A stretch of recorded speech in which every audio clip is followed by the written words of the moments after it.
এবার সত্যিকারের বিমান উড়িয়ে তাক লাগিয়ে দিলেন মানিকগঞ্জের জুলহাস মোল্লা।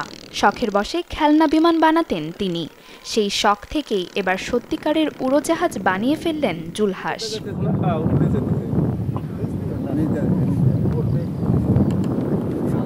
ইলেকট্রিশিয়ানের কাজের পাশাপাশি 4 বছর ধরে তিনি বিমান তৈরির চেষ্টা চালাচ্ছিলেন।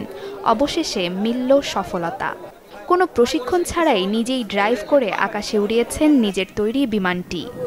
আমি একজন অদক্ষ লোক, যে কখনোই প্লেনে উঠেও নাই, চালাইও নাই। এরকম একজন অদক্ষ লোক হয়েও এটাকে আমি সুন্দরভাবে ব্যালেন্স করতে পারি। তো তাহলে বোঝা যাচ্ছে যে এটার ব্যালেন্স কতটা সুন্দর। আর এরকম ব্যালেন্স দিয়ে যদি আমি এটাকে বড় করে তৈরি করি, সেটা দিয়ে পাইলটের প্রশিক্ষণ নেওয়া অবশ্যই সম্ভব। তো তারপরে সেটাকে যদি আরও ডেভেলপ করা যায়, সেটা কমার্শিয়ালে নেওয়াও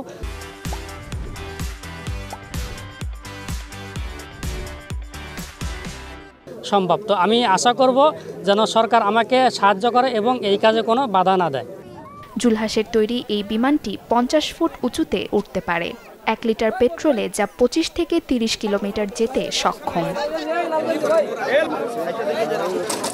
টেকনিক্যাল কোনো প্রশিক্ষণ ছাড়া এমন আবিষ্কারে প্রশংসা বইছে এলাকা জুড়ে। জুলহাসের এই সফলতা ইতোমধ্যে সোশ্যাল মিডিয়ায় ভাইরাল। ব্যাপক আলোচনা চলছে সারা দেশে। তার উদ্ভাবন বলতে গেলে বিশ্ব তাক লাগিয়ে দিয়েছে যে বাংলাদেশের তৈরি প্লেন এখন আকাশে উড্ডয়ন করছে। তিনি এটা তৈরি করতে আমাদের জাফরগঞ্জের এটা একটা গর্ব, কারণ এর আগে জাফরগঞ্জে কেউ এটা তৈরি করে নাই, তিনি ফার্স্ট। এখান থেকে আমাদের বাচ্চা কাচ্চাও ভবিষ্যতে শিক্ষা নিতে পারবে যে এরকম একটা জিনিস তৈরি করা যায় আমাদের দেশে, এবং আকাশে ওরাও সম্ভব আমাদের নিজের হাতে তৈরি করে। আমরা যতটুকু পারছি সহযোগিতা উৎসাহ দিছি। আমি বলছি যে দেখ, চেষ্টা করলে চেষ্টা বিফলে যাবে না। 2 দিন আগে হোক পরে হোক, এটা ভালো, এটা কিছু পাওয়া যাবে। এই প্রযুক্তি বিকাশে জুলহাসকে প্রণোদনা ও সরকারি সহায়তার আশ্বাস জেলা প্রশাসকের। আমার কাছে মনে হয় উনি যথেষ্ট এই লাইনে অভিজ্ঞ, পড়াশোনা করছে, শিক্ষিত আছে, ওনার আইন কানুন সম্পর্কে অভিজ্ঞতা আছে, সেফটি মেজার সম্পর্কে অভিজ্ঞতা আছে। আমরা আমাদের আইনের আওতায় থেকে আমাদের যতটুকু সহযোগিতা করার দরকার আমরা ইনশাল্লাহ করব।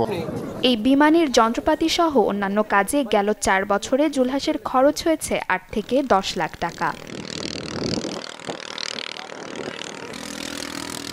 জুলহাসের এই সফলতা কতটা কাজে লাগাতে পারবে দেশ, এই প্রশ্ন এখন সবার।